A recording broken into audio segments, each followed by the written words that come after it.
بسم اللہ الرحمن الرحیم۔ السلام علیکم ناظرین، آج کی ویڈیو میں ہم آپ کو بتائیں گے کہ اللہ پاک نے سانپ اور مور کو جنت سے کیوں نکالا تھا، اور انہوں نے ایسا کیا گناہ کیا تھا کہ اللہ پاک نے ان کو جنت سے نکال کر زمین میں نازل فرمایا۔ جنت میں کھانے پینے کو بہت کچھ تھا، لیکن حضرت آدم علیہ السلام جنت میں اداس رہتے تھے۔ اللہ پاک نے حضرت آدم علیہ السلام کی بائیں پسلی سے اماں ہوا کو پیدا کیا، اور یوں حضرت آدم علیہ السلام اماں ہوا کا ساتھ پا گئے اور وہ دونوں جنت میں خوش رہنے لگے۔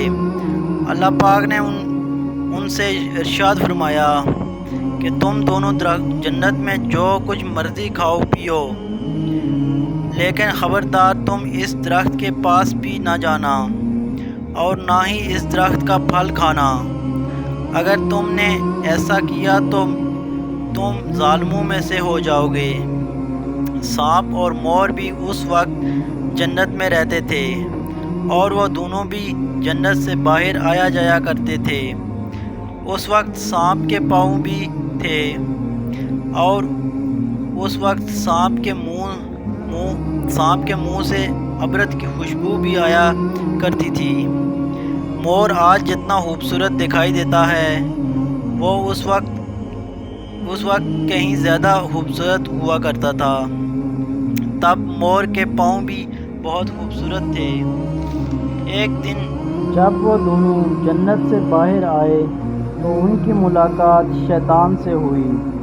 شیطان نے ان دونوں سے کہا کہ مجھے بھی اپنے ساتھ جنت میں لے چلو، تو جواب میں ان دونوں نے کہا ہمیں اللہ کا خوف ہے اور اس بات کا ڈر ہے کہ تمہیں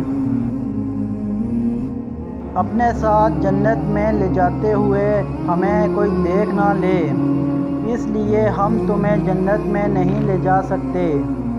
اس پر شیطان نے اپنی دوستی کا واسطہ دیا کہ ہم جنت میں ساتھ رہتے تھے، مجھے بھی جنت میں لے چلو۔ مور نہ مانا، لیکن شیطان نے انہیں دائمی زندگی کا خواب دکھایا، جس پر سانپ مان گیا، اور سانپ نے شیطان کو مشورہ دیا کہ تم میرے منہ میں بیٹھ جاؤ اور میں تمہیں جا جنت کر میں لے اگل جا دوں گا، کر اس طرح تمہیں کوئی دیکھ نہیں سکے گا۔ سانپ نے شیطان کو منہ میں بٹھا کر جنت میں لے جا کر اگل دیا۔ اس طرح شیطان دوبارہ جنت میں داخل ہونے میں کامیاب ہو گیا۔ شیطان نے جنت میں حضرت آدم علیہ السلام اور اماں ہوا علیہ السلام سے ملاقات کی، اور ان سے کہا کہ میں تمہارا خیر خواہ ہوں، تم نے جنت میں ابھی تک اس پھل کو کیوں نہیں کھایا؟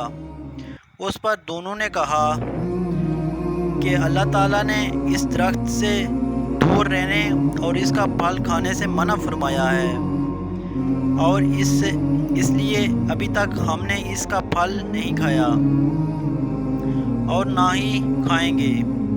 جب حضرت آدم علیہ السلام سو گئے تو شیطان اماں ہوا علیہ السلام کے پاس آیا اور انہیں بہکانے لگا کہ اللہ تعالیٰ نے تمہیں یہ پھل کھانے سے اس لیے منع فرمایا ہے کہ کہیں تم یہ پھل کھانے کے بعد نہ مرنے والے بن جاؤ اور ہمیشہ کے لیے جنت میں رہو۔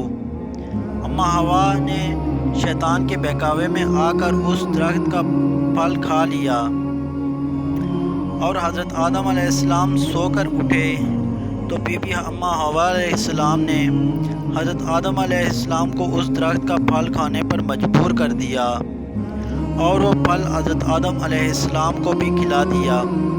جب سے انہوں نے اس درخت کا پھل کھا لیا تو فوراً ان کا جنت کا لباس اتر گیا۔ تب ہی اللہ پاک نے ان دونوں سے کہا کہ میں نے تمہیں اس درخت کے پاس جانے اور اس درخت کا پھل کھانے سے منع نہیں کیا تھا، لیکن تم دونوں نے میری بات نہ مان کر اس درخت کا پھل کھا کے اپنی جان پر ظلم کیا ہے۔ تب ہی حضرت آدم علیہ السلام اور بی بی اماں ہوا علیہ السلام کو اپنی غلطی کا احساس ہوا، اور دونوں نے اللہ پاک سے معافی مانگی اور اللہ پاک نے انہیں معاف فرما دیا اور ان دونوں کو جنت سے نکال کر زمین پر نازل فرما دیا اور فرمایا کہ تم زمین پر ایک خاص وقت تک تمہارا ٹھکانہ ہے اور تم زمین پر ہی رہو گے۔ اللہ پاک نے شیطان کو جنت میں لے کر جانے میں مور کی خوبصورتی چھین لی اور جن پیروں سے وہ شیطان کو جنت میں لے کر آیا تھا انہیں بدصورت بنا دیا۔ جس سانپ نے مور کو شیطان کی مدد کا مشورہ دیا تھا، اللہ پاک نے اس کے منہ سے عبرت کی خوشبو چھین کر سانپ کے منہ میں زہر بھر دیا اور سانپ کی ٹانگیں چھین کر اور مور اور سانپ کو جنت کی اس خوبصورت جگہ سے ہمیشہ کے لیے نکال دیا۔ دوستو، آج کی ویڈیو ہماری اتنی ہی تھی۔ تو اگر آپ کو ویڈیو پسند آئی ہے تو ایک لائک کر دیجئے اور ہمارے اس چینل کو سبسکرائب لازمی کر دیجئے گا۔ پھر ملتے ہیں نیکسٹ ویڈیو میں، تب تک کے لیے اللہ حافظ۔